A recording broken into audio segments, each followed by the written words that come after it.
DGP గారిని కూడా కోరుతా ఉన్నా. అసలు విషయం చెప్తా. రగన్న 3 మున్సిపాలిటీలు ఓడిపోయింది బిడ్డడు.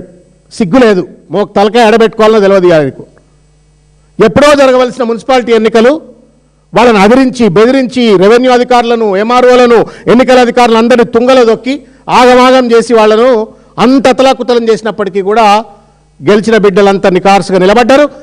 జై కేసీఆర్ అన్నారు, జై బీఆర్ఎస్ అన్నారు. ఇవాళ క్యాతనపల్లిలో బీఆర్ఎస్ గెలిచింది, ఇబ్రాహీంపట్నంలో బీఆర్ఎస్ గెలిచింది, ఖానాపూర్లో బీఆర్ఎస్ గెలిచింది. సిగ్గు లేకుండా ఇవాళ అటెన్షన్ను దారి తెప్పించడం కోసం అని చెప్పని ఇవాళ ఈ రకమైనటువంటి ఒక దాడికి పాల్పడే ప్రయత్నం చేస్తూ ఉన్నారు.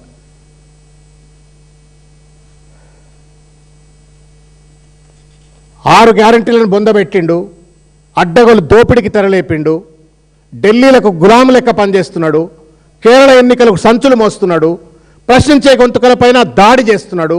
తగుదనమ్మా అని చెప్పని కేసీఆర్ గారి పైన దాడి చేసిండు. మీ అందరికీ తెలుసు, హేట్ స్పీచ్ బిల్ అని పెట్టిండు. హేట్ స్పీచ్ బిల్ అంటే ఏంటి? ప్రభుత్వాన్ని మనం ప్రశ్నించినా, నిలదీసినా, ప్రభుత్వాన్ని ఏ రకంగానైనా మీరు చేసిన తప్పును కనుక గట్టిగా ఎత్తి చూపినట్టయితే ఇది హేట్ స్పీచ్ అని చెప్పని డిసార్మనీ అని ఒక అడ్డమైన వర్డ్ అండ్లబెట్టి ఆ బిల్లు పట్టుకొచ్చిండు. దీన్ని ఏమంటారు రేవంత్ రెడ్డి చెప్పమరే? క్యాంపు కార్యాలయం పైన దాడి చేయటాన్ని హేట్ యాక్ట్ అంటారా కాదా చెప్పండి.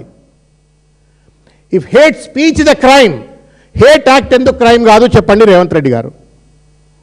కాబట్టి మేము తీవ్రంగా ఖండిస్తూ ఉన్నాము. ఈ చిల్లర మల్లర షేకలు చేసి అదేదో గొప్పతనం సాధించిన అని చెప్పని రేవంత్ రెడ్డి గారు సంకలు గుద్దుకోవచ్చు, లేకపోతే నీ వంది మాగదులు నీకేమైనా సంకలు గుద్దుకొని నీకు సంతోషపెట్టవచ్చు, కానీ ఇంతకింత తగిన మూల్యం చెల్లిస్తారు మీరు. You have no right to destroy the peace of Telangana and you have no right to attack the father of Telangana KCR garu. తగిన మూల్యం చెల్లించుకోవాల్సి వస్తుంది. ఈ వీధి రౌడీ పనులు, ఈ చిల్లర రౌడీ పనులు బంద్ చేయాలా అని చెప్పని రేవంత్ రెడ్డికి హెచ్చరిక చేస్తూ ఉన్నాం. ఎవరైతే దాడి చేసిండ్రో వాళ్ళందరిపైన కూడా తగు చర్యలు తీసుకోవాలని చెప్పని డీజీపీ గారిని విజ్ఞప్తి చేస్తూ ఉన్నాం. గవర్నర్ గారిని కూడా విజ్ఞప్తి చేస్తూ ఉన్నాం. This is the lawlessness in Telangana. కొత్తగా వచ్చిన కానీ ఆయనకు పూర్తిగా తెలియదు. This is the state of affairs.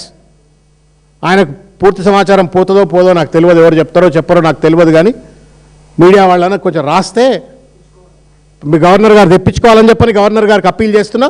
Media వాళ్ళకు కూడా ఆయనకు అర్థమయ్యేటట్టు రాయండి అని చెప్పి కోరుతున్నాను నేను. గవర్నర్ గారు రుద్రరాష్ట్రం లెక్క ఉండకుండా జరుగుతున్నటువంటి లాలెస్నెస్ను తప్పనిసరిగా అరికట్టేటువంటి చర్యలు చేపట్టాలా అని చెప్పని గవర్నర్ గారిని కోరుతా ఉన్నాను, డీజీపీ గారిని కోరుతా ఉన్నాను.